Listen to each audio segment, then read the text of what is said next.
Good morning, guys. It's early in the morning on Friday, October 10th, 2025. Hey, I wanted to go through a game I just had that was really interesting.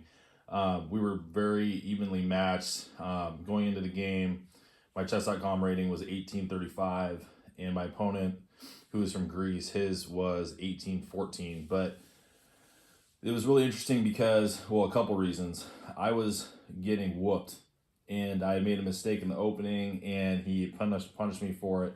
And I was down 5 points. So early on, I lost a knight for a pawn because my queen got pinned, and then 2 pawns later, in the middle game, I tried some risky ideas and then lost 2 pawns. So I was down 5 points. But the point of this is to show how when you play tactically and you're looking for moves that are somewhat tricky in nature, you can come back and win versus, say, somebody who's purely positional and doesn't focus on their tactics and doesn't really give tactics kind of the respect that they deserve. You can't really come back if you play that way. So this was really enlightening in a couple ways. I wanted to share it with you. So my opponent plays rook takes b4, as he should, attacking my queen. And I had an idea at this point where maybe I go queen a7 check on the long diagonal, and he pushes king h1, which could be a relatively easy decision for somebody to make, because when you're winning and you're up by 5 points, you're not really thinking in a position like this your opponent has really any sort of counterplay or any threats towards you, especially when the game's been going in your favor. So what I was thinking is I go queen a7 check, he goes king h1, and I go queen f2, and then the game is pretty much over because I can force checkmate in 3 moves. He can't defend it with, say, bishop to f3 in that case, because then I would just go queen to f1 with a back rank mate. And so let's say that, we're lucky enough to have him go king h1 off that check. I go queen f2, and let's say he goes bishop to e3, which would also be an interesting way to try to defend that. The queen in that case would be trying to defend g2. His queen that's on b2 would be defending the pawn on g2 with like a discovered type of defense. Well, in that case, I would just do bishop takes g2 checkmate, and then the game's over there for that reason. So I go queen a7 because it's kind of my last hurrah, when any sort of glimpse of hope that I can, try to maybe win this game. And when I go check, he does exactly what we hoped for and goes king h1.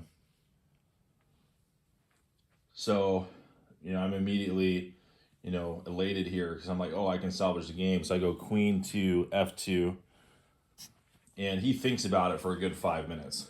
And I almost felt bad for my opponent because, he had this game and he lost it. So I wouldn't even say that I won this game as so much as he lost this game. But I do think it's important to emphasize the importance of tactical play, because you can always come back, even in lost positions, when you play like this. So after this, he takes the bishop, takes f7 check, which was a good idea. If king takes f7, then rook takes b7 check, and he still gets checkmated 4 moves later, but it's just a slower process. So, king takes f7, rook takes b7 check, king back to, say, g8 or f8, and rook takes g7 with check if I drop back to king g8. But he still gets checkmated. There's not really a way to wriggle out of this. So instead of elongating this process, I just went king to h8. King to f8 would have been good too. And then he tries that earlier defense of bishop to e3, attacking my queen, but also exposing a defense on g2 with his queen. And if I were to blunder and take his queen, he would just take back with a rook, and then he's out of the checkmate threat. But you know, now we finish off the game. So bishop takes g2, checkmate. So checkmating with the bishop.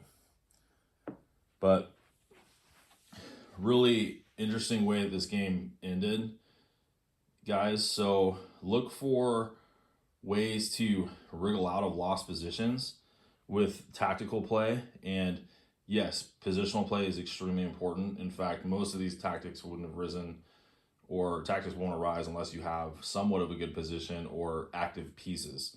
So look for ways to wriggle out of lost positions and salvage games that you would have otherwise lost. Anyway, guys, have a great day, and we'll see you on the next video.